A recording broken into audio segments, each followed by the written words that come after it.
myself a Lincoln. Got me plotting, got me plotting, got me thinking, got me thinking. How can I come up and get myself a Lincoln? I'm a Continental. Hey, this is Tony Boss Bolin coming to you from the Lincoln Addict Podcast. Hey, it's Jason ODB, also known as the Lincoln Addict. Thanks for coming back and checking us out for another episode. This is episode 21. That's dropping on January 21st of 2022. All of these stars seem to be aligning, and can't thank everyone enough for coming back. A lot of the good feedback that I get. Please, if you're on an iPhone or maybe an iPad device, or you're listening on your Mac through the Apple Podcasts app, please tap on Library and select Lincoln Addict. Scroll down to the bottom and tap the 5 stars. You can go a step beyond if you'd like, and you can write a review, even if it's short and sweet. Hey, love the episodes, love what you're doing. That really helps out, so please consider doing that if you don't mind. So this episode, I wanted to kind of let everyone know I'm sticking by my guns the best I can. This is 2022, and this is the second episode. I'm excited to also mention that I have been putting out some new YouTube content, and that's going to continue throughout the rest of the year. So I've got a lot of great ideas. I've got some stuff I've already posted, some that's already in the works. So make sure you go out and follow Lincoln Addict on YouTube as well. So a quick overview of this episode. I want to thank our 2 title sponsors, which includes Devious Customs. Many of you are looking to buy a Lincoln, or you own one and you're looking for parts. I can tell you Devious Customs is one of the best companies out there to offer parts for these cars. When you go out there, the website's very easy to use. If you go to Kits and Parts, you can go to Shop Lincolns, and you'll see all the stuff they offer. Jeff has rolled out everything from subwoofer enclosures to LS mounts. Also, kind of even for the purists, if you want to upgrade to kind of a newer style window switch without having the old ones rebuilt, you can go right out to deviouscustoms.com. He's got different stuff, speaker pods, and he continues to expand into different years, including 68, 69. Also, Dakota Digital Gauges out there, and, of course, his world-famous suspension kits if you want to put your car on airbags. So, deviouscustoms.com. Thanks to Jeff. He's on Facebook. He's on Instagram. Also, huge shout-out to Colorado Custom Wheels. If you don't know, now you know. Colorado Custom Wheels, they produce and manufacture the billet-style replica Lincoln wheel that looks just like the hubcap. They'll make it in a 17, an 18, a 20, 22, you name it. CC Cycle Wheels. Colorado.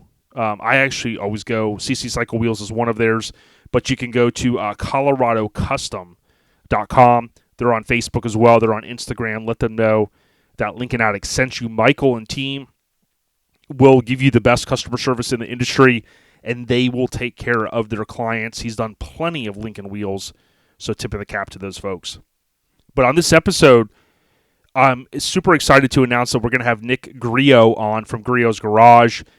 If you don't know the name, you must be sleeping under a rug, because Griot Garage is something that you would see at your local potential parts store and things like that in the detail section for detailing supplies. So Griot's Garage, as soon as we get going, I'm sure you'll be like, oh yeah, I've seen that logo. Maybe you've used the products. Hopefully, if you haven't, you'll get a chance to learn about those. And then, of course, Nick has one of the coolest resto mod style Lincolns really anywhere that I've seen. So I'm excited to talk about that with him. He's a great guest.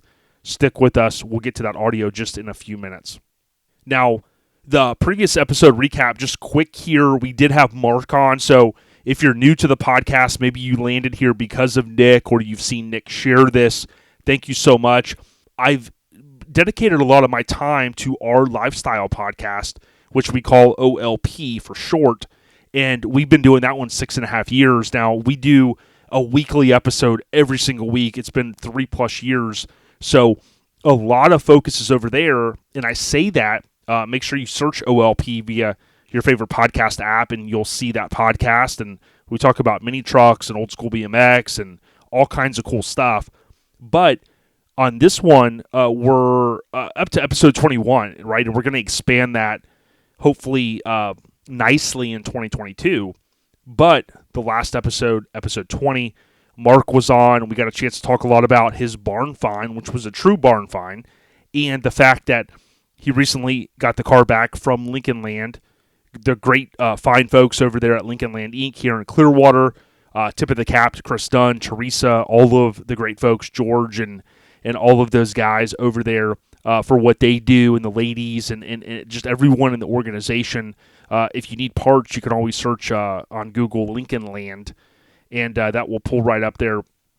I always type in Lincoln Land Inc., and that will get you over to their website, which is lincolnlandinc.com. They specialize in classic Lincolns of all genres since 1978. But again, Mark had his car there.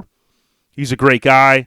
And the quick update was, although he had gotten the car back, he did still have a hiccup with the transmission, although they kind of thought that they worked out those gremlins. However, he does have a plan B, and he's working through that, and he is looking forward to getting back and driving the car.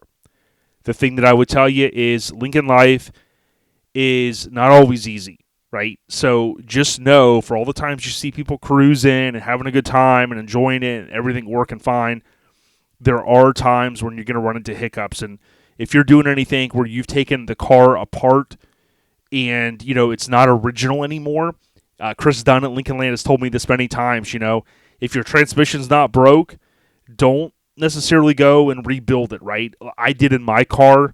The issue that I had that I've talked about was not really related to the rebuild. It was more the install. But, you start taking things apart, and it doesn't always go back the way it originally was. And not saying that you can't make it happen. You definitely can, but just know that things aren't always silky smooth with these Lincoln Continentals. So with that being said, Mark's back on the rise, as we always say, and we're looking forward to him cruising his amazing car very, very soon. So more updates to come. If you haven't, go back and check out the previous episode, episode 20 with Mark Evans. Now, so this episode I talked about Nick will be on, so I'm excited. A couple more minutes away, and then we'll air that audio. Lincoln Life update. So this is brought to you by Steel Rubber. We had Steel Rubber on before, and what you want to know is if you've got one of these cars or you're looking at purchasing them, go to steelrubber.com, STEELE rubber.com. They have products from everything from RVs to old school cars, campers, marine, you name it. But one of the cool things is when you go out to their website, you can go to product lines, and you can go to street rods, and you can kind of drill down to the type of car that you have, right? So there's a lot of different sections out here, but if you go to catalogs, you can even request a catalog. They have on-demand catalogs as well. But the great thing about it is Steel, they make the best products in the industry, and what's important there is these cars are continuing to go up in value, these 60 Lincolns, and what's important is that you protect them from the elements, including that moisture and the water. So, whether it's maybe a wind noise that's driving you crazy, or maybe it's just stuff that when you open your deck lid or your trunk and you see how weathered those different seals are, make sure you hit up Steel Rubber. Whether you look up the parts online, you give them a call, whatever, they'll take care of you, the best in the business. That's steelrubber.com. So really the only Lincoln Life update that I have is I did drive my 64 Lincoln Continental on New Year's Day. We went to a cruise. I did a video, and that video is on YouTube, so I'll talk a little bit about it. Of course, that day I did have a hiccup when I got home, and it was of my doing, and I'm trying to do a better job of talking about not only the good, but sometimes the bad, and this one was a total mistake by myself, or by me. And what I mean by that is I have done, obviously with the motor rebuilt and all this stuff redone in the engine bay, I upgraded to a one-wire alternator. It's an easy upgrade. There is a couple of write-ups in the Lincoln forum. Pat helped me kind of some of the questions I had. You kind of get rid of that voltage regulator, and I have a 240 amp alternator, which is huge. I think they originally came with like $45 to $65, something right around there. But when we upgraded it, I had my buddy Paul, one of my best friends, and he always helps me. We took a real nice, good quality, heavy gauge, I don't know, like a 0 to 1 gauge wire. And what he did was he helped me solder on the ends. I suck at soldering. I don't know why I can't, figure this thing out. I don't let it get hot enough.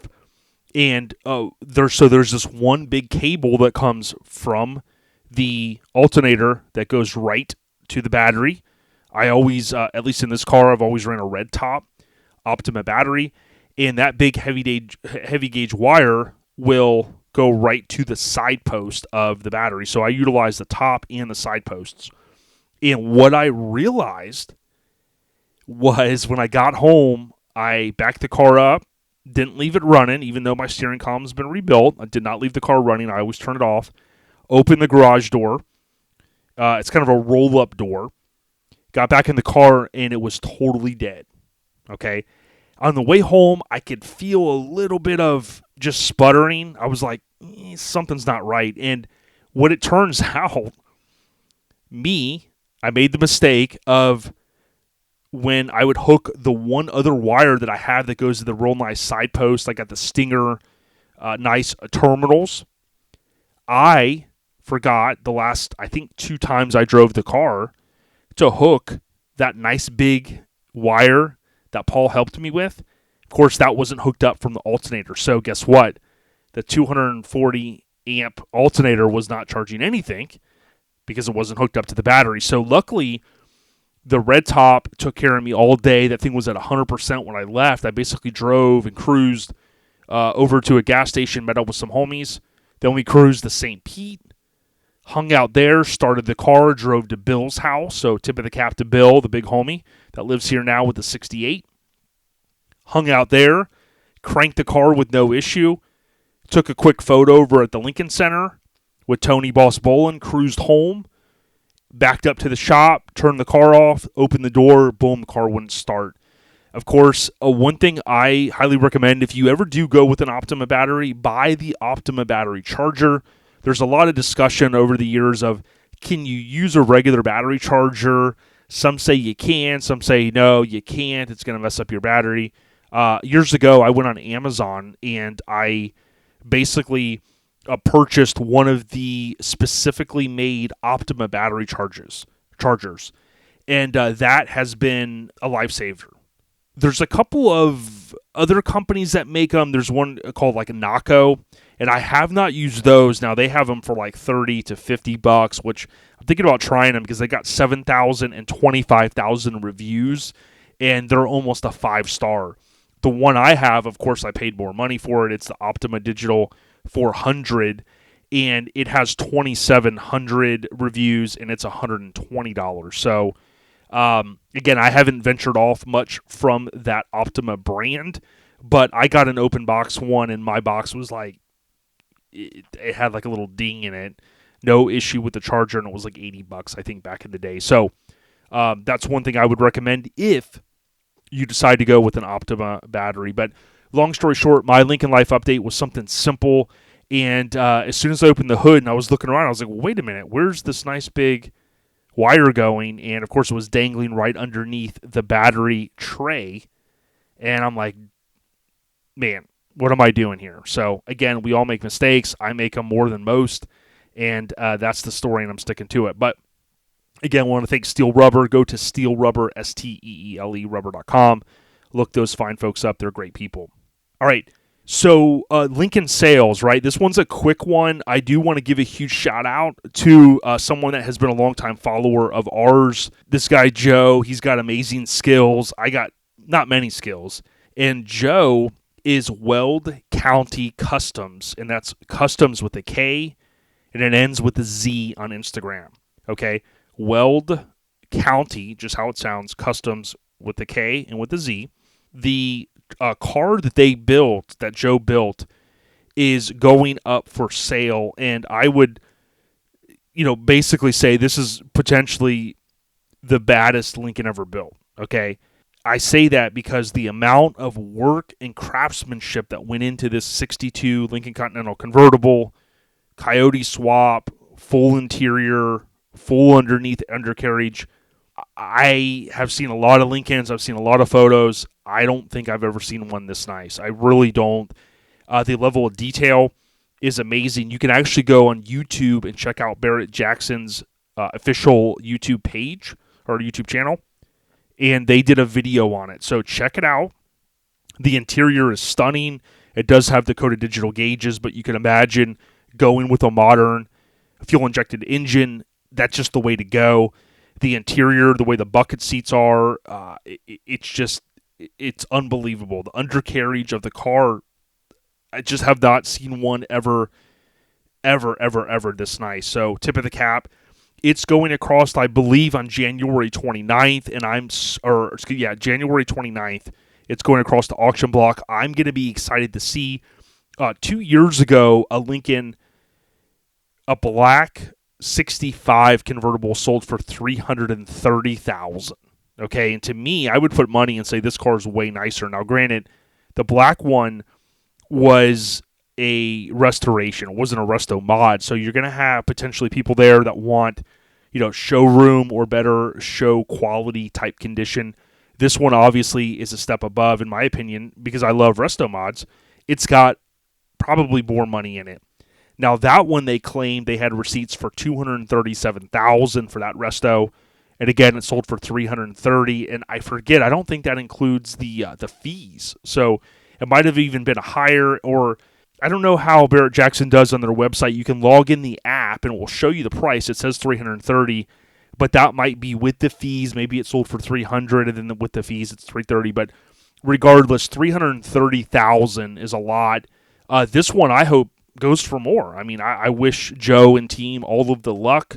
It's an amazing car, but check out Weld County Customs if you just want to get a sneak peek of what it looks like. Amazing the amount of work that he does, so I'm excited to see. That one, of course, isn't one that we're involved in, but I'm just excited for the homie. So, go out there and get them and kill it, man. I'm excited. All right. This week, I'm not going to cover anything, and I didn't last episode either. I didn't really cover any Lincolns in the movies, TV shows, and music videos, but I will continue that going forward. The only update that I have for Project Smuggler's Blues, my 64 that I drove on New Year's Day. Again, you can go to Lincoln Addict on YouTube, and you can check out the video. It is going to Jimmy's Rod and Customs very soon, and what my hope is that I'll have it bagged by Lone Star Throwdown, and I can trailer it out there. Now, I've been to Lone Star Throwdown, I've trailered stuff. It's a long drive, but I'm super excited, hopefully, to take my car to Texas. The last piece of the puzzle was I wanted to make the install super clean in the trunk. Universal Air, when I was out at SEMA, they finally are a company that's offering a product that I really wanted. And we've seen AccuAir in the past with their Exo mount, where you kind of go, okay, boom, they got their tank.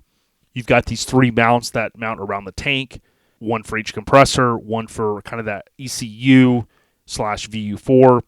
And they have hinted that they're going to have another replacement product to kind of come out in the market for that, but that hasn't happened yet as far as I know. When I was at SEMA and I had been following Universal Air via Instagram, I saw their new modular tank. Now, we've seen stuff from like Flow come out. We've seen, of course, the AccuAir Indo CVT that is not going to continue in the marketplace. I've seen Sadistic Ironworks come out with some cool stuff. I've also noticed Square Tank has come out. I've seen different seamless tanks that I really like. But the Universal Air tank, to me, was the icing on the cake. It's a modular design, so it kind of has squared off kind of looking ends. You've got these rods, one on each, I don't want to say corner because it is a round tank, but kind of one on each side, so you get the 4 rods.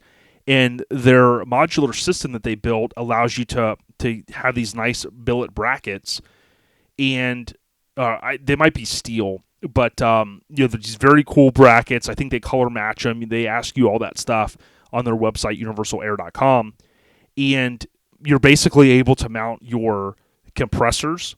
In my case, the VU4 from AccuAir and the ECU Plus. Of course, if you're running airlift, you can utilize that as well. Now, if you're looking for any air suspension products, again, Devious Customs, they can take care of you.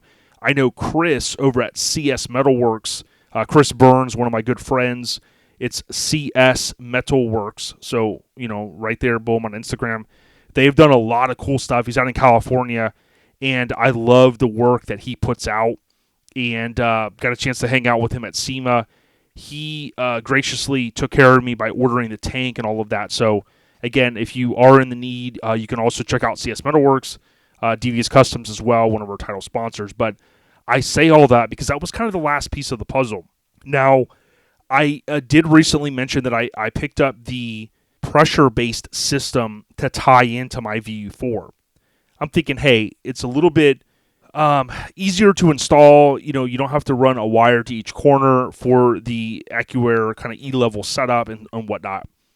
Now, Jimmy at Jimmy's Running Customs, he actually prefers that setup. He prefers the non-pressure base because he said, it's always going to be adjusting. You put more people in the car, you fill the car with fuel, those type of things. So, he's like, hey, just go out and get the levelers. We'll throw them on. We've installed plenty of them. We put them on your 67, you name it. But I don't know if I'm going to do that yet because I kind of feel like the cool thing about the pressure-based system is, it's all confined right there into the trunk. You have those plugs that go into, the sensors rather, that go into the top of the VU4. And I also did an unboxing of this stuff, everything but the new tank. That's over on our Lifestyle Podcast YouTube channel. Okay, so OLP's YouTube channel, you can check it out there. And the tank, I'll be doing an unboxing here. Hopefully that'll air next week. So, but I say all that because what's cool is you can go with the pressure-based system like I plan to do and then come along and say, hey, maybe that's not working out for you. Then you can add in the extra piece.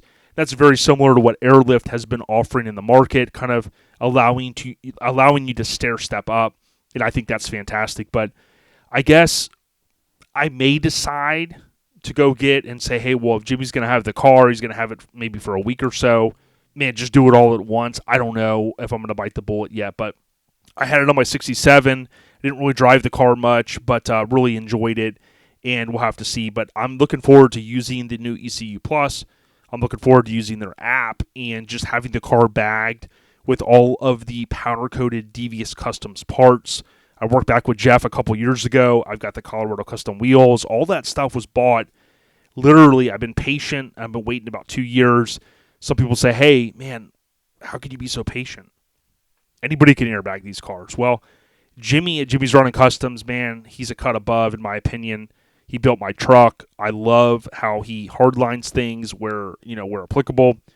Steel braided lines, bulkhead fittings, super, super clean. So I can't wait to share the updates with Project Smuggler's Blues here in just a short, hopefully few weeks. And if all goes well, I'll trailer it out to Texas for Lone Star Throwdown. I am pre-registered. And if you're out there, last weekend in Conroe, Texas, in February, come on out, hang out, let's slap hands. I'll be over in the Our Lifestyle Podcast booth, which is not far from where the main entrance is. So much more coming on that. So with that being said, I'm going to wrap up my audio here so we can roll into Nick's. Thank you for all of the continued support. Check us out on YouTube. Leave a rating here on Apple Podcasts if you can. If you're not on an iPhone device, I totally understand. There's not really kind of a rating system to use. I guess if you're in Podbean, you can leave a comment. That would be appreciated, so thank you guys much. It's all the ladies out there that are representing also in the Lincoln community. We certainly appreciate what you guys are doing. So, tip of the cap, be safe this weekend. And if you didn't know, now you know. Go Packers. I'm a big Packers fan. I was raised a Packers fan. It's a long story. Go Pack Go. We'll hit you hopefully in 2 more weeks with the new episode. Stay on the rise. And tip of the cap to Tony Boss Bolin, who also has Death Row Lincoln's Instagram account. Check him out. Appreciate y'all. Take care. Peace.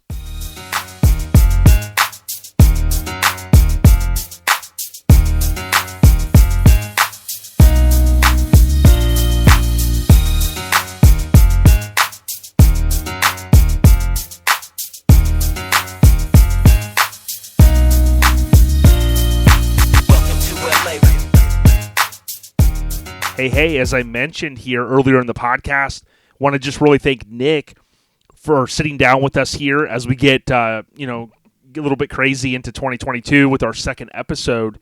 And Nick, I just want to say thanks for sitting down and welcome to Lincoln Addict Podcast. Thanks for having me, Jason. I'm pretty stoked to chat everything Lincoln and everything in between with you. Yeah, no doubt. Man, I think one of the just a good icebreaker question and to get us started is, just a little bit about yourself. I know you through social media. I've got a couple of buddies that have met you over the years, and I know you guys have a great brand. I want to talk Lincolns as well, but what's a little bit of the backstory about Nick, man? So I am definitely 100% sick in the head as it relates to my love for cars, and I am the son of a guy who is the same way. And so I grew up in and around our business, which is Griot's Garage, and we make car care products and a bunch of tools and accessories to make it easy for people to take care of the cars they love. And I've always been in and around this business, whether it was working in the warehouse as a teenager, and then starting my own detailing business and using our products to go mobile and go to golf clubs and earn money to buy beer and buy expensive parts for my cars. And really just had a great garage to grow up with, a great mentor in my dad, who always welcomed me and my friends over to do absolutely heinous things to our high school cars. And I went off to school and came back, and my dad said he didn't want me to work for him. So I went and found another job working in commercial real estate, and that was a very tough business, but an awesome business, and made some good money. But I really was just always the car guy in the offices that I worked in with a bunch of guys that knew nothing about their cars. So I'd be, in a coat and tie on my back looking at somebody's undercarriage, and really never escaped my destiny. And after doing that for about 6 years, I came back in my dad's office and I said, this is what I love. This is what I want to do. So he was kind of pissed off because he wanted to retire and go off into the sunset. And we've been working side by side for the past 8 years, and he's still in the building doing a lot of work, but I get to work with our excellent team of managers and employees to bring car care products to the people that love cars just as much as we do. So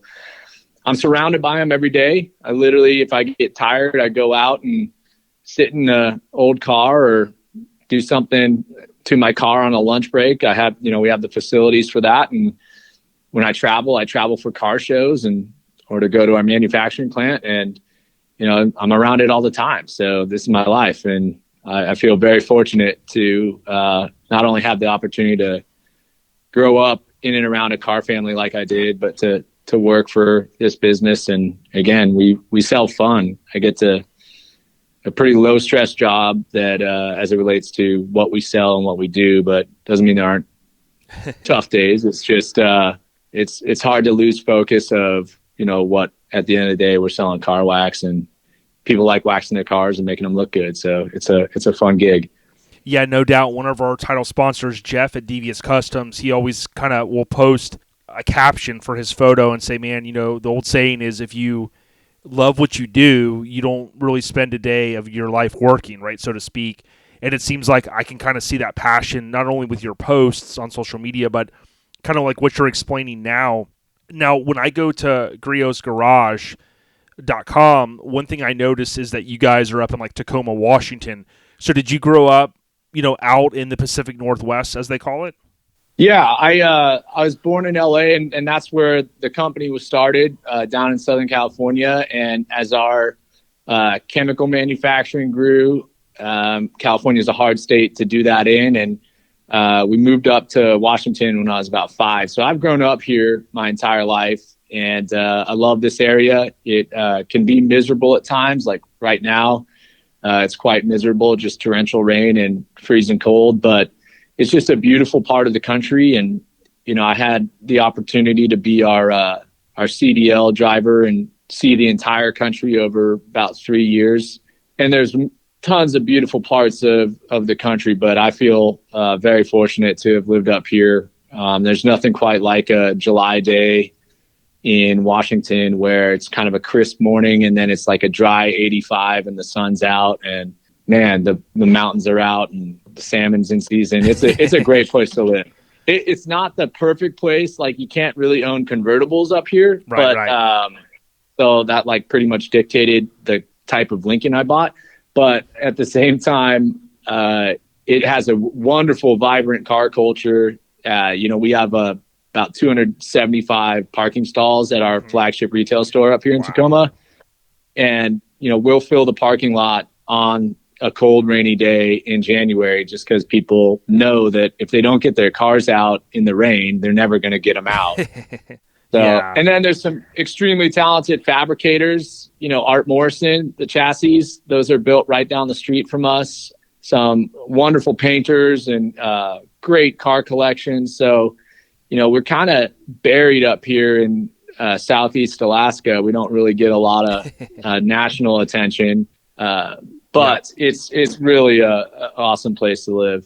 Yeah, so everyone out there, don't forget about Washington. It's not all about California and the West Coast. And I had an opportunity a couple years ago to go out to Oregon. Some of my friends in RA, Relaxed Atmosphere, and I always said if I ever get over to Oregon, I'm going to go to Astoria. Big Goonies fan, of course, 80s.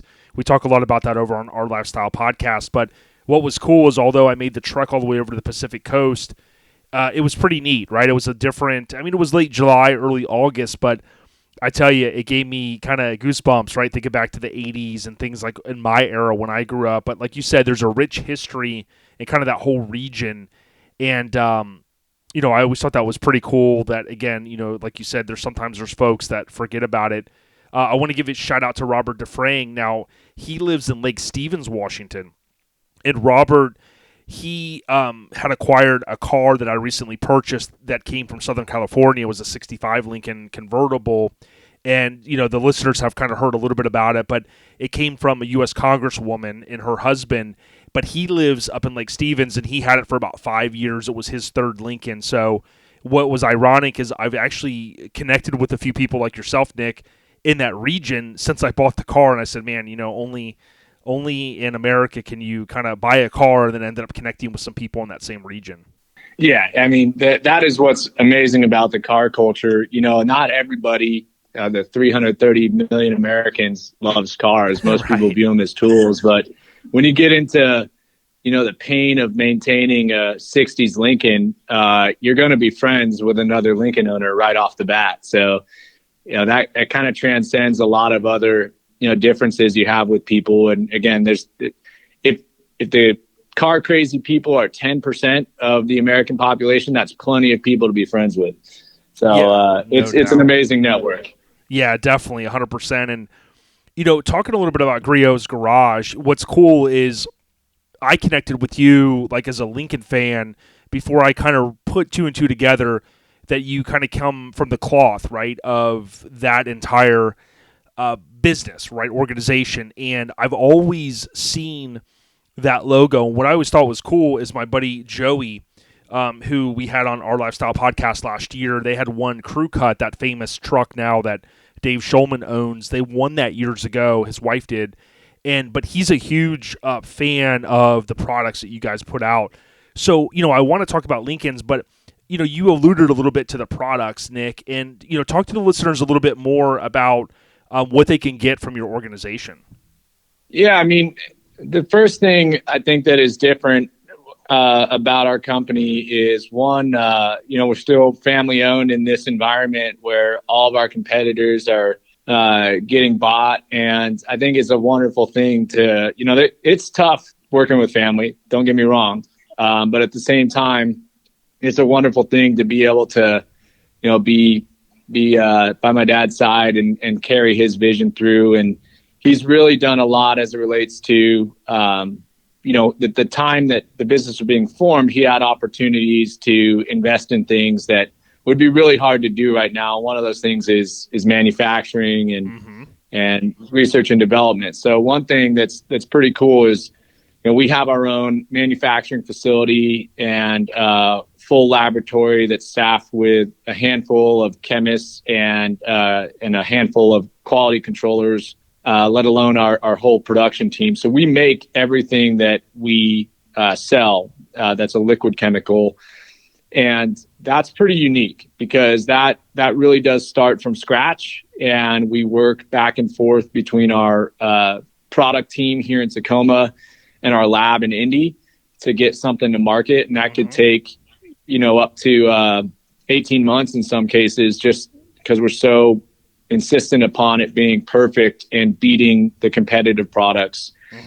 And then everything we sell that isn't a liquid is designed by us to our specifications. So we have the ability, just 32 years in business, to invest in unique tools and solutions that we know are superior, that come from higher quality providers, that we can dictate specifications. So really everything kind of has to pass my dad's sniff test, both from like the smell of a chemical and then also the quality of something. He's just very, very type A OCD personality. And we've curated a customer that very much wants that. So you're going to get a good product from us. You're going to know that, we put our blood, sweat, and tears and a ton of energy into making it do exactly what it says it's going to do.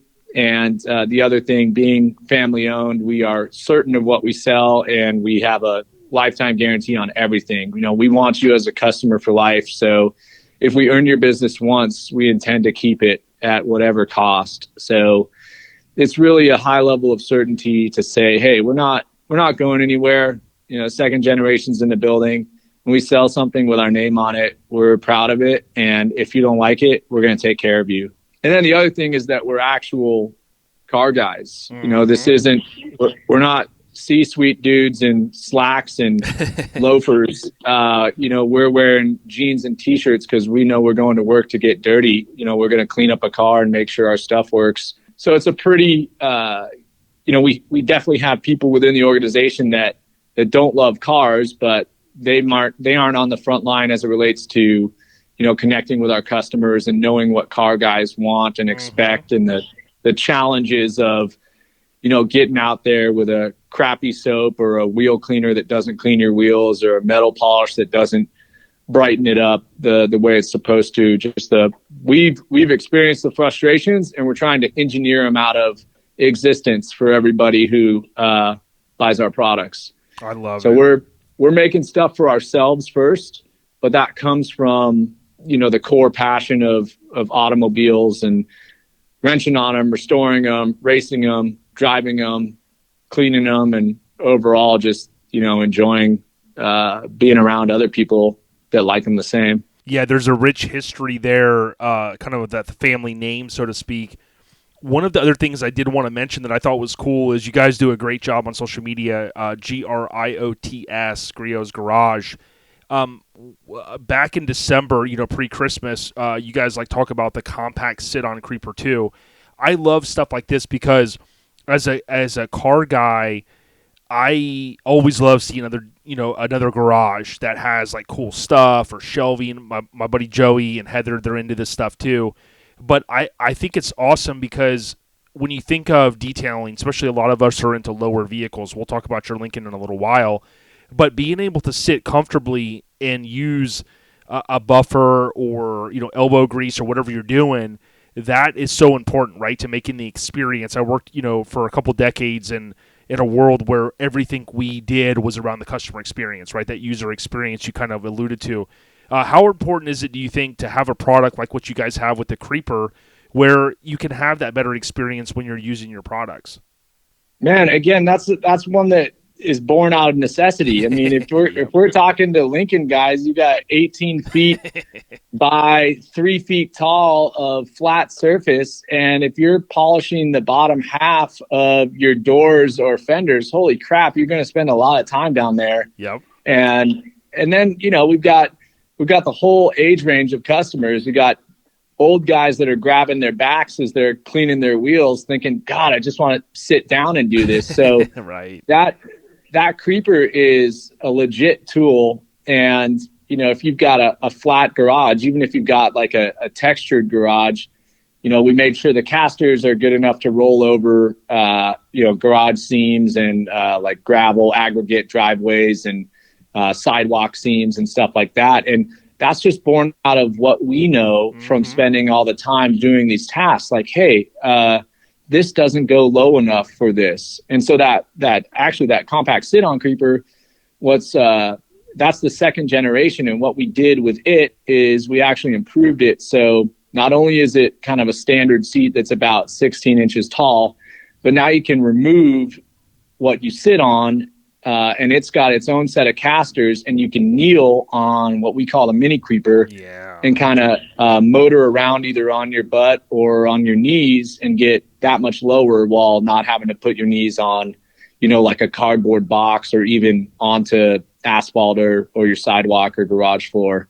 So just every element is considered, and if we don't do it the first time, we're gonna make it better the next time. So that kind of speaks to that consistent investment in those type of solutions. And again, we wouldn't know that if we were sitting in an office chair in a tower, right? Like right. You just wouldn't know that was important unless you're out there doing it yourself. I mean, like, man, I need something for this. I need a fix. And that you bring that to market, and if it sells, that everybody else is thinking like you as well.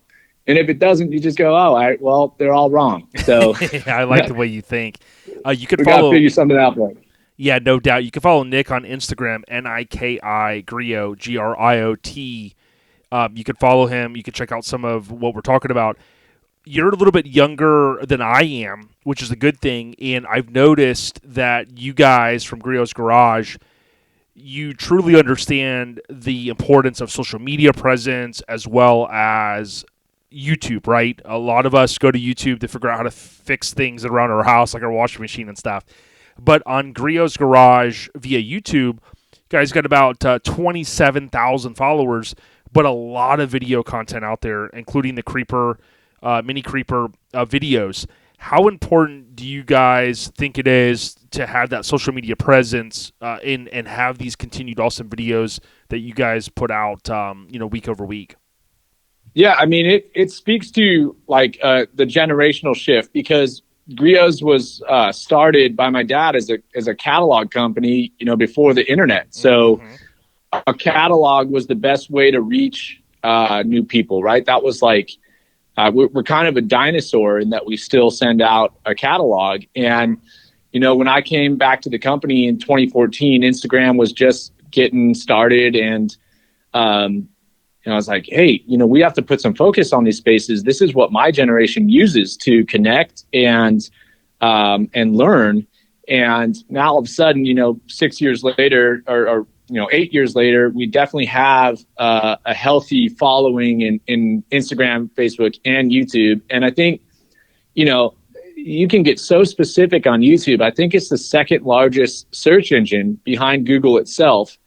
And so people go there to learn things. It could be as specific as, I'm working on my daily driver's a 1990 Jeep Grand Wagoneer. And I was trying to figure out how to fix my rear window defrost. And sure enough, 6 minutes later, I'm looking on Amazon for a soldering kit, because I'm confident. I just watched this guy do it. Oh, I can do that. Yep. And so that's really the power of YouTube, is that, you get this visual cue, this hands-on experience while being, comfortable on your couch and learning something. And, some of the channels that do it the best, I mean, they're consistently getting more viewers than major news networks. Yes. Yep. So, and then I think the other thing about, like the Facebook and Instagram space is, you only get, as you're scrolling through Instagram, you've got to make an impression. You've got to have some visual impact.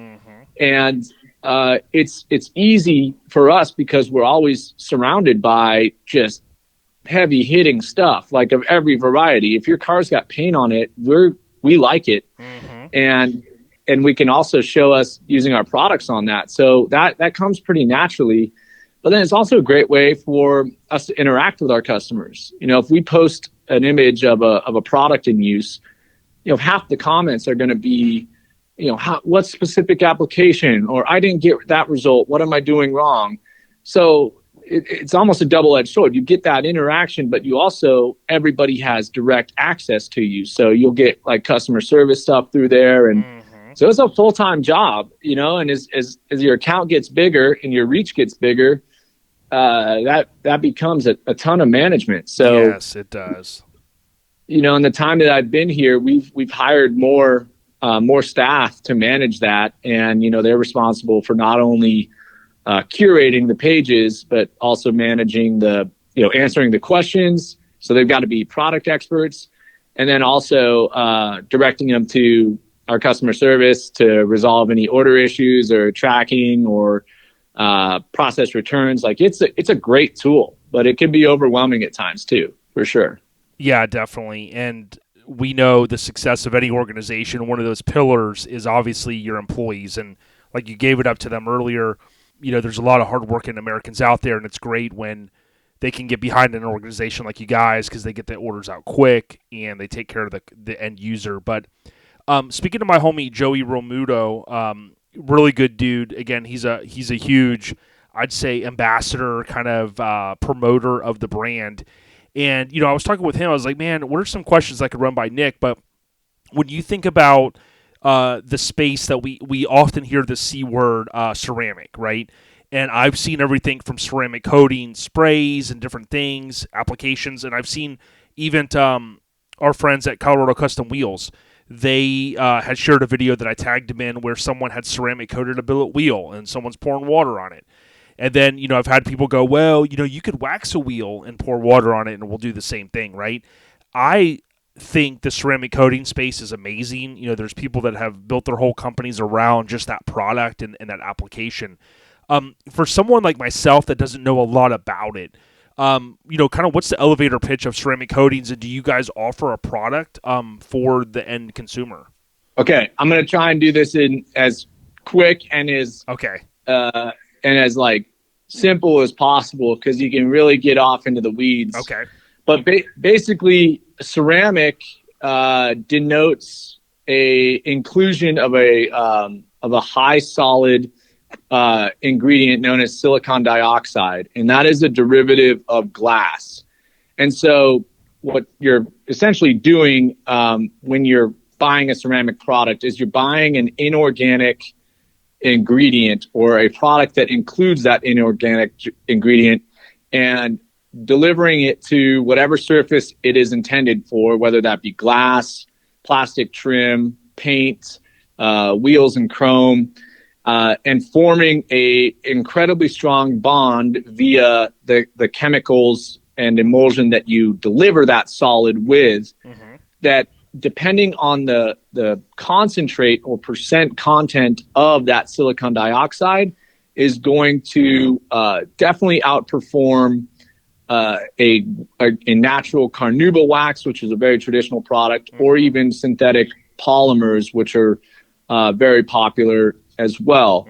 The differentiation, when you see the word ceramic, you better hope that product does include some of that active ingredient, silicon dioxide, because that's what you're seeking. You're seeking that for both its protective qualities, its UV inhibition, its hydrophobic qualities, which are what make the water beads look really nice and tight. And then also self-cleaning, which is essentially the surface becomes so slick that the water carries itself off your paint, keeps your car cleaner longer, makes it easier to clean the next time you go to wash it. So within that, there are true high solids, which means higher percent content SiO2 coatings. And then there are SiO2 infused products. And those are meant to essentially either stand on their own as more durable than traditional carnaubas and polymers, or serve as supplements and or maintenance products for that higher solids ceramic coating. Okay. Now, the biggest difference is that the infused products, anybody can use. An end user can use effortlessly with great results and be extremely happy. The higher solids coatings essentially have enough material in them that when applied to your car, they are essentially a sacrificial clear coat of sorts. So in order to install those higher solids, you really have to have a perfect surface. And that from a paint standpoint is one that's free of all defects, whether those be swirl marks, towel marks, spider webs. So it has to be a perfect paint system or perfectly clean wheel or perfect chrome. And they can be a little finicky because my analogy is if you've ever like hand painted a fence post with a paintbrush that has fibers and you start seeing like the lines of the paint being transferred to that, you want to even out those lines so that it looks smooth. And that can be the trick of those same high solids coatings. They can be a little finicky. They can create highs and lows. And so unless you're really experienced with paint and using machine polishing, those are really more oriented towards professional installation. Got it. Now, and then someone like myself, I just don't maybe have the patience, right? Like I'd say a lot of Americans, if we're not going to take our car, and I think you're probably going here, the type of products that you guys would offer, right? You take that high. I'm going to use the word complexity, right? You take that out, you're at home on a Saturday drinking a brew, you wash your car, you want to detail it. You guys got plenty of stuff that'll cover that stuff, right? Oh yeah. And really, again, if somebody were to invest in having a professional install a high solid ceramic coating, they'd still need a maintenance regimen, whether they sign up for a detailer to do it and they're going to essentially use the products that we make. Or again, to your point, if you just want better performance, you still enjoy waxing your car, but you want to protect it from the elements a little more, these are great solutions. And as I mentioned earlier, we manufacture every chemical that we make. And so we primarily offer SiO2 infused products, which again are fantastic performers on their own. But really the complication is to do the higher solid stuff, we need to invest in additional equipment because you can't, you have to essentially segregate that type of production from all the other products that we make that contain different ingredients that don't jive with that type of technology. So we're in pursuit of a high solids coating and going to manufacture one in the future.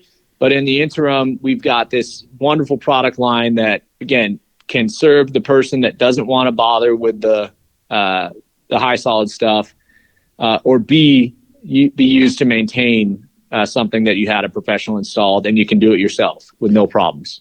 Yeah, it makes sense. And one of my best friends, he's been doing all my audio stuff since I was in middle school. He, we often talked about he's like a true audiophile. Like he understands like the science between the megahertz and just crazy stuff I don't understand. So I always talk about it with my friends. It's like, like I might put a CD in and be like, oh, this is, this wave format is amazing. And you might be like, Spotify, which I use every day, is like the shit. That's all I need, right? So sometimes I think what happens is I see a lot of times in comments for different detailing products, you'll get people that are like, well, it doesn't include this, it doesn't include that. It's like, well, look, the majority of our customer base is, XYZ. It isn't, this other product. So to me, I love the stuff that I can come home, wash my car, make it look good. I'm not going to, no offense against, folks that go to like a concourse. I've been to a couple of those. But, oftentimes the folks just need a product that's going to work for them at their home. And that's what I love about, going on your website, Griot's Garage, GRIOTS garage.com. All of these products, like I kind of feel like, other than I need to get better at the buffer, I feel like a lot of the stuff I could do at my house and feel comfortable and not screw something up. Yeah, no doubt. And I mean, you got to serve your marketplace because if you don't, you're going to go out of business pretty quick. So we listen to our customers. They're asking us for certain things, and we have to prioritize. Again, just to reiterate, we got to do what the majority of people want us to do. Yes. And we always have things we want to do that we've got to balance just when we can do them. And so, but to your point, Jason, most people, the biggest thing is most people want to have like a relaxing and effective experience. Like if I get a couple hours away from my wife and kids to go out, crack a few beers and wash my cars. The last thing I want is to be frustrated. Right. I want, yes. I want to do the job right. I want to enjoy it, relax. And, to your point, I mean, we have concours cars in our collection. We have cars that we drive every day. Yep. And you treat them differently, but you can develop skills so that you can approach anything with confidence. And I know that's part of our products. Like, again, if your car has paint on it and you love it, I don't care what it is. Yeah, I just want to make sure that, when you spend time around it, you're happy because that's what I do. Yep.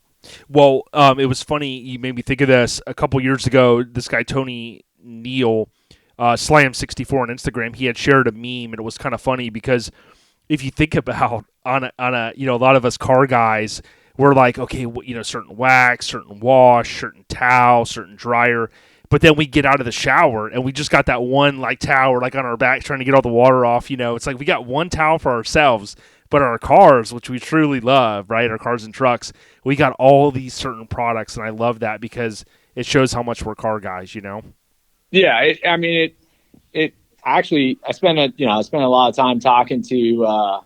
Anytime I'm talking to my wife or my mother-in-law about like what I do, I compare it to cosmetics. It's a real easy comparison because they are like cosmetics for your car. Like they are. I mean, I don't even want to look over at my wife's side of the sink and be like, "Holy crap, what the hell?" What is all that Mac stuff and all that? I thought when my wife first said Mac, I was like, "Oh, you bought a new computer?" She's like, "No, just sit down." But to play off of that though, if you think back to like when your dad was younger. And I remember, my dad wasn't like a huge detailer. He'd probably wax his vehicle every couple of years. But if you think about, some people over the course of time have coined this phrase, "Don't reinvent the wheel." But I think that's often sometimes something that people think about. But if you think about if we would have stayed with like, quote, turtle wax, or just these basic products from years ago that, hey, they worked well for what they were, but with technology and science and things like that, some of the key words you've hit on, I mean, I never thought we would be talking about this on a podcast.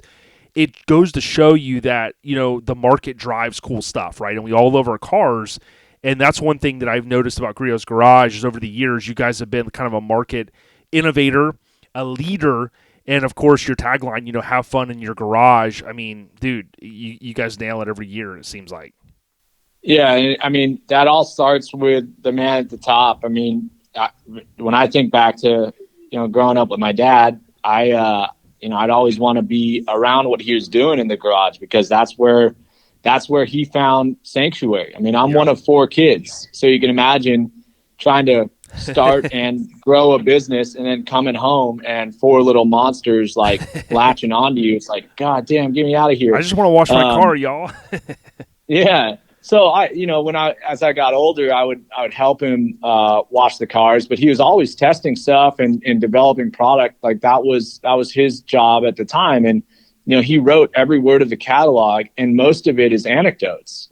He sold stuff to people by relating with them. And, my mom's car was the butt of many jokes because, we'd take 4 kids to school and you'd find like pretty much a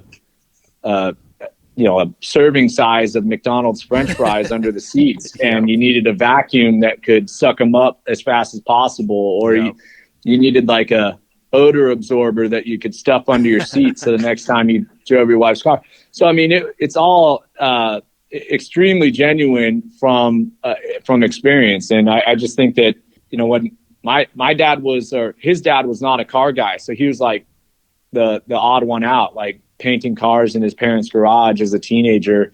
And for me, it was so normal to be around that all the time that I know no other way, right? I mean, it's just where I'm going to go when I need to check out. I'm either going to drive, take my dog for a little ride, or get out there and find an excuse to reorganize my screwdrivers or wash something. I love it. All right, so everyone go to Griot's Garage, GRIOTS Garage.com. Again, customers for life, 100% guarantee. Lots of cool products. Nick, I want to ask you a little bit about your Lincoln Continental, right? I mean, you took the world by storm. There's so many cool things I could kind of maybe pick your brain with about it. But, talk to us a little bit about the Lincoln, right? So, Lincoln Addict Podcast here. But, oh, by the way, I mean, you got just not your average Lincoln. I love it, man. Talk to us a little bit about it. Yeah. So first of all, I get to look at that car every day, and I just am absolutely in love with the thing. And, when I was a teenager, one of the things my dad did with all of my siblings is we restored a car with him. And so my first car that I worked on was a 71 Camaro, and my dad and I restored that in my garage, or in his garage, for about 5 years.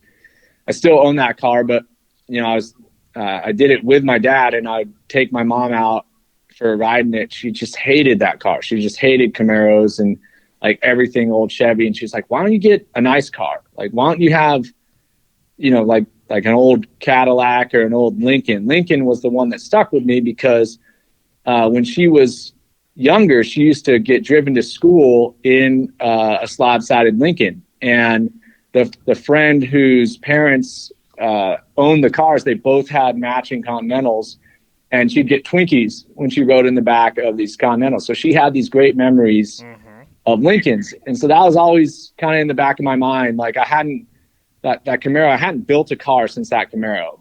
And I was, when I bought this 63, I think I was 29. So it was a few years ago. And, it had been a good 10 years since I put my hands on something and created something. And I was getting married to my wife, and we bought a house, and we were both obsessed with mid-century modern. And there's this neighborhood in Tacoma that was built in the 50s, like peak mid-century housing design. Okay. And we got this photo album when we closed on the house. And in that photo album was a picture of the carport, and the doctor who had owned the house for more than 50 years and had passed away.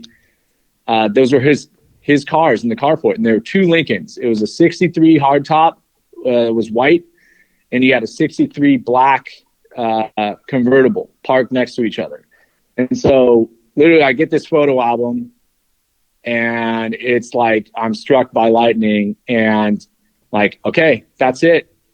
I'm going to bring a Lincoln Continental back to this house. And 10 days after closing on the house, I bought a 63 Continental online from a guy on the East Coast.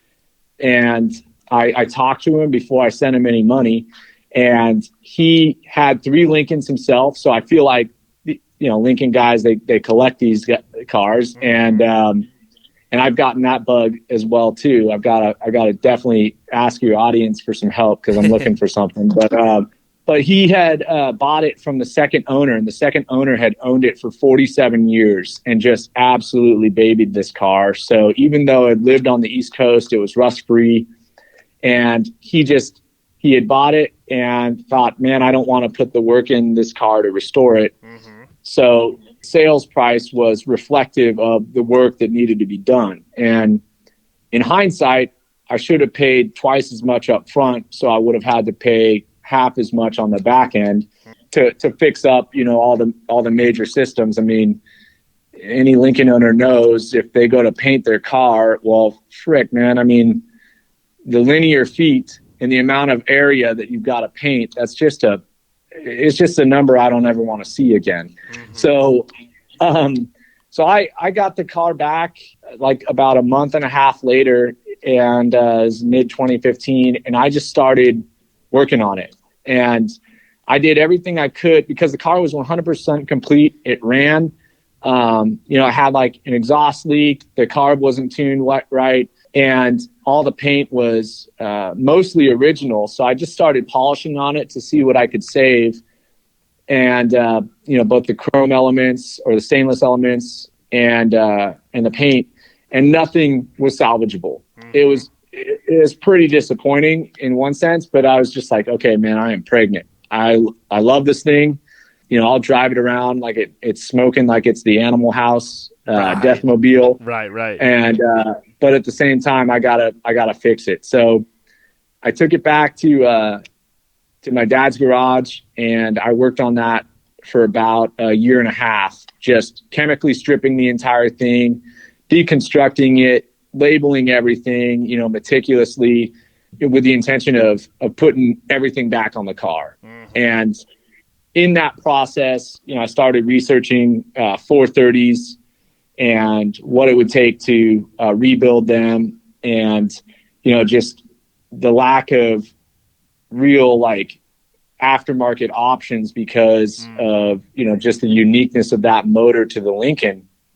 And so I got to a point where it's like, okay, I've done all I can. I've got to get some help. And the guy who was the probably the worst and best influence was a guy named Jared Hancock. He owns J-Rod and Custom, which is a hot rod shop up here.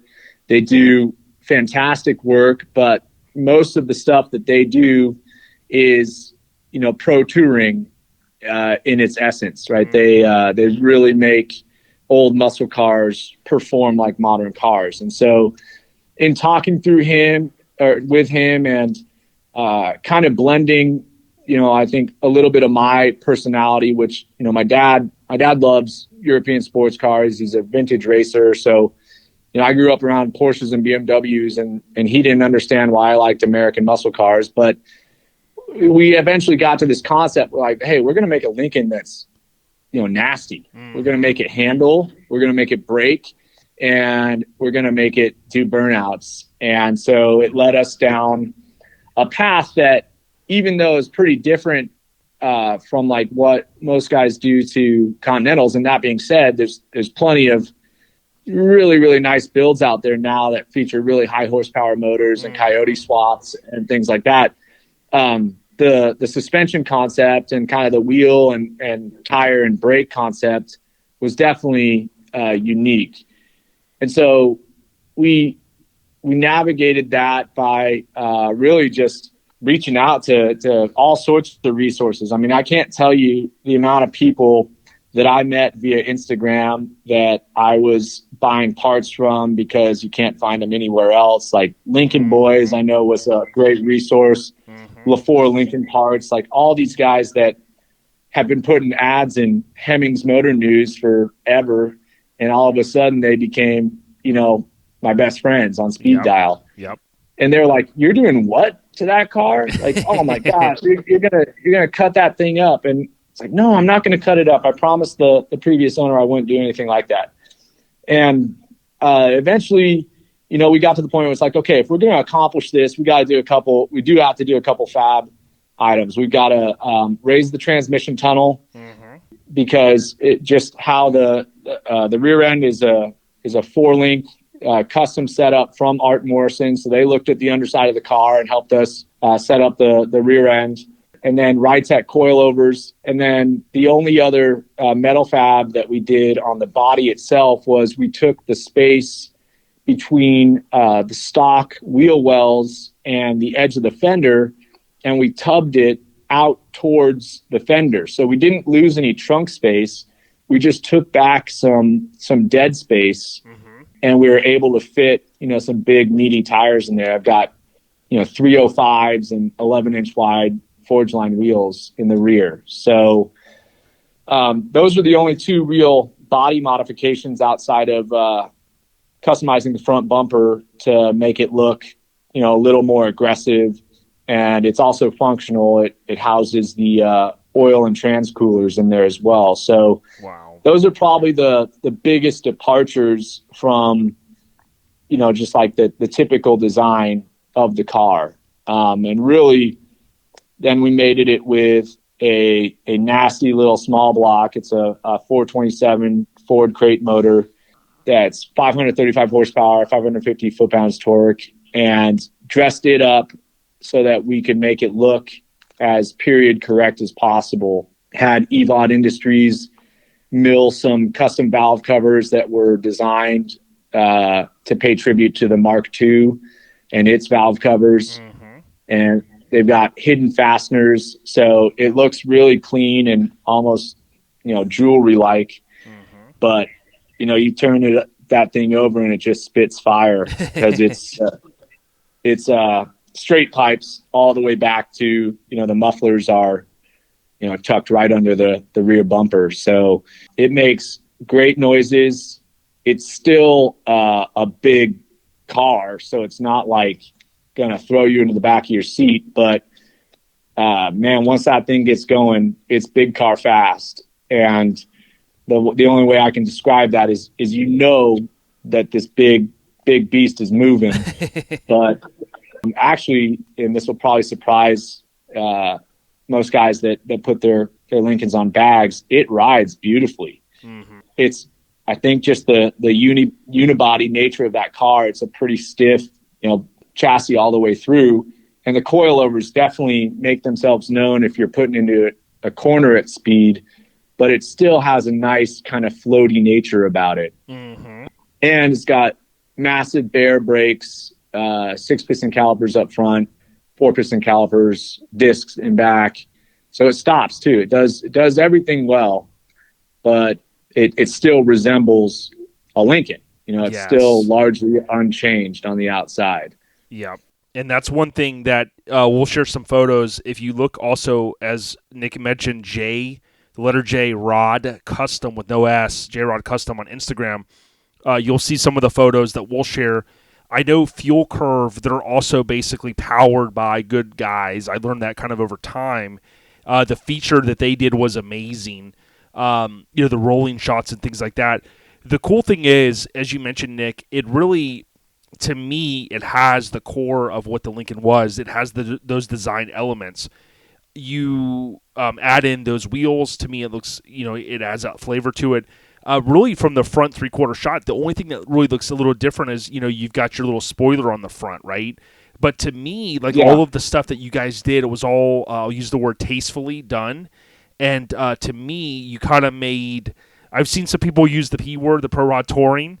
I've seen some, folks kind of say resto mod, right? But it's a good blend, but there's no one that's going to argue, in my opinion, that engine bay is one of the sickest out there. I mean, from everywhere where the hood latch is, to the engine, to the valve covers, the black accents all throughout. It's truly a stunning engine bay, in my opinion. Yeah, and I didn't mention this, but if you get into the engine bay of a stock Continental, it's really busy, and so we cleaned up the side surrounding, where all the ancillary components are, power steering, brake booster, things like that, with those hand fabbed engine covers. So it really cleans it up and brings all the focus. They're matte or they're satin black, so it brings all the focus on the high gloss and chrome elements on the motor. So it's definitely kind of the jewelry on the car. And yeah, I mean, those guys at J-Rod, they're just extremely talented fabricators, and they've got screws loose as well. And I think the coolest thing at the end of the day, the most comments I get about the car are on the wheels, and they're like, "Man, just put it on Steelies and be done with it." It's I know. Well, everybody's done that. Yeah. Really? Yeah, I love Steelies. Me too. I got no problem with Steelies. I put some on one of my other cars, and yep. I think it just fits the attitude of the entire build really well, without really being like bright gold or anything that's too over the top. Yeah, 100%. Yeah, I'm a big fan of Detroit Steel Wheel Co. Shout out to the homies over there, and I totally agree. The other aspect of it that maybe isn't talked about as much is if you just Google Fuel Curve, 2 words, and then Lincoln, it's going to pop up with this feature that John Drummond did. Drummond, Grummond. The interior, right? So I love the shot that he did where all 4 doors are open. We talk about resto mods and things like that, but these interiors are oftentimes, pieces of art that don't need to be touched, right? So to me, what was cool is, you do the Dakota digital gauges, right? You bring it up to specs with the engine. It makes it a little easier there. You got a couple, it looks like inserts maybe from where the door panels are at. Kind of looks like that carbon fiber feel. Real clean. But other than that, you don't really have to do much because you've got this beautiful, like you said earlier, mid-modern century classic car, sedan. Yeah, I mean, one of the coolest things about the car, and I just think that the design and why people love it so much is it's still like a stunning and relevant design. Like every piece of the interior, the door handles on the exterior, all of that was so elegant and timeless. And I remember one of the biggest compliments that I can give to Jared Hancock is the first time I showed the car the year after we debuted it at SEMA all over the Good Guys circuit. But I went to the Iowa Good Guys show for the first time because the Good Guys had said, hey, if you bring it to this show, it'll be considered for this award. Mm-hmm. And so I'm working the show in our booth and meeting customers and selling stuff like I normally do. Went to the bathroom. I came back and some guy's laying under the rear end. And I was like, excuse me, can I help you, sir? And, a guy crawls out from under the car and it's Mike Ring, one of the Ring brothers. Wow. And he goes, who did this? That boy can weld. And, it was just such a, I just was completely disarmed because I've totally loved everything that those guys do. And to have him like crawling under my car, it was just like a fantastic moment. And his wife came up and she goes, are these custom? And she's pointing at the door handles. And Mike's like, no, honey, those are as they were. And she starts like pointing at all these things, asking if they are custom. And, right. The answer is consistently no. Like, this is how it was. Well, that's factory. Yeah, they got that stuff right. Yeah. And so she was just so enamored with the car, but she just didn't believe that anything was, true to form. And I mean, she learned obviously, and it was cool, but that's really, to your point, I just loved everything about it. I wanted to make it mine, but I didn't want to really mess it up either. It doesn't need to be changed. So, just some modern touches, and then just, really simple and clean interior. And the cool thing about the interior is all I did with that, I reskinned the seats, but every other piece of vinyl and chrome and glass, that's all original. All I had to do was, and this took a lot of time, but the second owner definitely was a smoker, and there was tobacco tar all over, just like extremely well bonded to all the interior chrome. So I spent hours polishing the interior chrome, and it all went back on. And then I just cleaned and dressed all the vinyl components, put them back in. So I didn't have to restore any of that. But the leather definitely needed to be redone. It was all sorts of messed up. So it really is kind of like, I would say resto mod, because there is an aspect of restoration to some of the components of the car. And the cool thing is every piece of that car came off the car and went back on. So I didn't have to buy anything outside of a new windshield. Oh yeah. And that was about it. And then of course paint and parts, but and not like that wasn't a long list of other little components, but really it's pretty true to what it always was. So, but it is different in the same vein. Yeah, if you we're talking with Nick from Griot's Garage. If you just Google fuel curve Lincoln Continental, those 4 words, it'll pull up that feature. We've shared some photos in the past. We'll continue to share more. Just a couple more questions for you, Nick. One thing that you probably know as a Lincoln owner now is there's this, this famous movie star guy, Dax Shepard, right? I like Dax. I like his movie. He's been in some TV shows and stuff. Dax, of course, is this hot rod, Lincoln fiend. He's got like a 66, 67 model. Has Dax ever seen your car? Because I bet you if he does, or if and when he does, he's going to give you 2 thumbs up, man. Yeah, I have no idea, but I remember the early, like right when we debuted the car, I had a lot of people comparing my car to his car. Yeah. So I started reading about it, and I mean, that's his original car. Like he lived in it when he wasn't making any money, And so I think he's on like his third motor swap, and he's got like a drag transmission, and he's changed the wheels a handful of times. And I mean, that thing is absolutely hog wild. And I would hope for his endorsement, because I think we'd understand each other immediately. He also has an old wood-sided Buick Roadmaster wagon. So again, I think we'd have a lot to talk about. And if I got his thumbs up, that's not what I'm doing it for. But at the same time, be like, hell yeah, brother. We're speaking the same language. Yeah, I'm gonna have to tweet it to him and be like, "Yo, Dax, we got someone for you, man." But of course, Dax was featured. The '67 was in Hit and Run movie, but pretty cool stuff.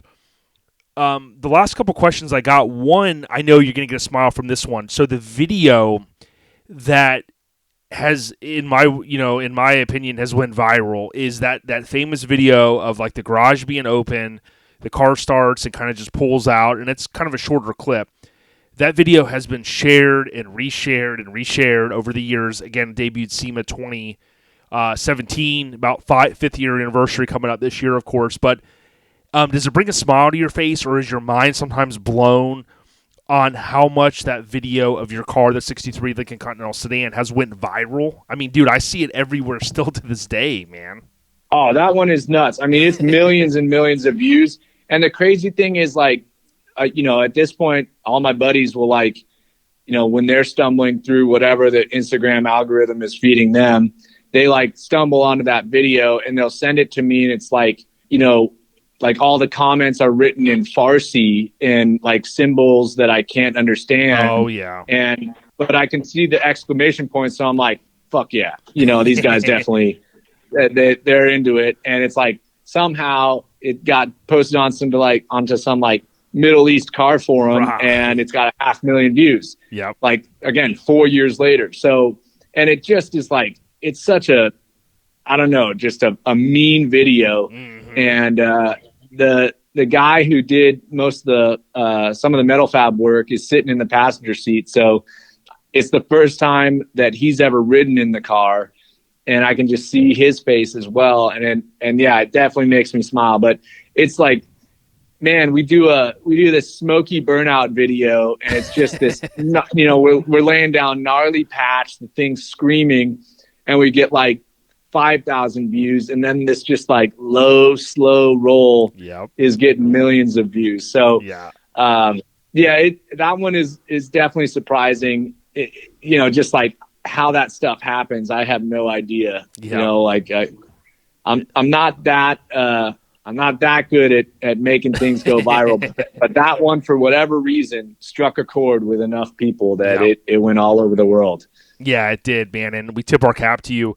Next time I'm up visiting my friend Ron Perkins from Hammered Weekend Wear, he's up in Washington, I'm going to have to look you guys up and come by and see it and maybe get a ride in it, because I tell you what, man, it has definitely taken, over the past 4.5, almost, going on 5 years this year, really kind of taken the Lincoln, community by storm. And I always tell people, too, that, tip your cap to someone like Nick that has put in the time to bring a car up to specs, because a lot of times, these cars do end up as parts cars, even nice ones. I've seen it happen. And, don't judge someone just because, like, oh, wow, they changed the wheels and whatnot. These cars are, when you acquire one, you decide, hey, am I going to do it this way or this way? But to me, and I can tell you, all the listeners, that they're going to say, hey, man, tactfully done, very nice, classy, you insert word there. The thing is top notch, man. My last question for you, Nick, is, what you kind of hinted earlier about this car, but like, what would you say if you had to pick one favorite thing about your 63 sedan, whether it be the paint, engine bay, interior, the comments you get, is there any one thing that stands out maybe in your mind the past 4.5 years that goes, man, that's it? Well, I mean, in terms of traits of the car itself, it's definitely the exhaust note. I just love it because it's just got a great cam lope and just tall enough stall that it's just, even if it's sitting at a stoplight, it's causing havoc. And to the point where, like, if I'm driving to the gym in the morning and I've got the Lincoln out in the summertime, I go to work out at 6 a.m. So I'm leaving my house at 5:30, and I'm like, oh my God, I'm about to wreck the neighborhood. And I I love that about it. But I think, the thing about Lincolns, and in particular these slab-sided Lincolns, is I didn't realize the mass appeal of the cars. Oh yeah. I never had that in mind. And I can't tell you when I drive it, just the variety of people and types of people, young, old, male, female. We parked it at this local burger joint to do a video, last fall. And, I had this pastor come up to me and say, this is, my neighbor had one of these growing up, and I used to ride to church in it. And old cars, people have memories in them. And I guess for how few Lincolns they made relative to all the other cars that they were cranking out in the 60s, as the automotive industry in America was just king, for a car that was being made, 30,000 units a year, for so many people to have memories and then at the end of the day, like the car, that to me just speaks to the strength of the design and its relevance in, today. So I didn't know that. And again, I wasn't building it for that. I was building it to be enjoyed and to be, a reflection of my personality and all the things that I cared about. And to have that benefit of, it's a nice car. And you can drive a nice Porsche around and people will flip you off. Right. To drive this thing around and just have people literally leaning out their windows, hollering taking photos, at you. Thumbs up. Yeah, I mean, it's hard to imagine that it's approachable and that many people like it. But I think that's probably been my favorite thing about it because, as much as I love the Lincoln itself, I love cars and what they do to people. Yeah. And to be able to have something that connects with people that may not like cars, that's special. I think that, and I hope that everybody else who owns a car that's special to them, and in particular the Lincoln owners, have that same feeling about their cars. Because I think that, that's validation in a point for any work and any money you put into these cars, but also just, it's a sense of community too when you are able to share that with people. So even, just complete strangers of all walks of life. That's what I love the most about the car, for sure. Yeah, 100%. And like you said, to be able to share it with others or bring a smile to their face and go, wow, tip the cap, because we know it's not cheap stuff. But, in 63, there's 28,095 sedans coming in originally at $6,270. Of course, there were about 3,100 convertibles or so. But, it's definitely a timeless. We hear the oftentimes classic. And you'll often see the comment anytime a Lincoln, whether it's resto mod, like what we're talking about here, OG, full-blown, crazy custom, insanity, you'll hear people often say, that's my dream car. So, get out there, enjoy them for sure, like Nick does. But Nick, dude, it's been a pleasure, man, talking about Griot's Garage. I mean, that was a little bit off the cuff because I love this stuff. I don't know a lot about it. I'm the worst detailer because I'm, drinking a brew, going, hey, is this going to scratch my paint? And they're like, wait, hold on, don't put that on there. But, it's fun linking up with you and getting a chance to meet you. And, then obviously talk Lincolns. Why don't you give your wife and indoor kids a shout out and then let me know if there's anything else you got, man. Yeah, well, I do appreciate my wife and kids. And again, they let me do what I do and they understand it. If my wife ever asks me about, car parts on my credit card bill, I go, babe, it's marketing. And she just rolls her eyes. And then I've got to look at more makeup bottles on the sink. But no, I'm very happy to have a supportive wife. She actually stole my she's been driving my Mercury station wagon around this whole week because I finally got that thing sorted and I brought it home and she's like, oh, I dig this thing. So I'm literally driving her car around this week and she's driving my two little boys around in a, wood-sided Mercury wagon. So she's the best without a doubt. But the one thing, if I'm speaking to an audience of Lincoln enthusiasts, I mentioned the other Lincoln I'm looking for So I gotta plug that, and I'm looking for a 1978 Continental Town Coupe with a moonroof.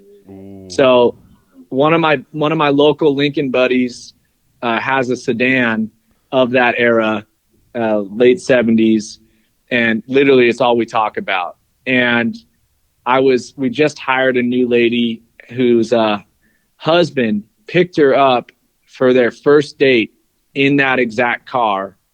And I was like, what are the chances that the first time I talked to this lady, we hit it off about Lincolns, and it ends up that the one Lincoln I'm looking for is what her husband picked her up in. So Wow. That's the one I want to find. That'll be my next. That will be a low and slow car. That's not going to be a hot rod. I just want to, Right.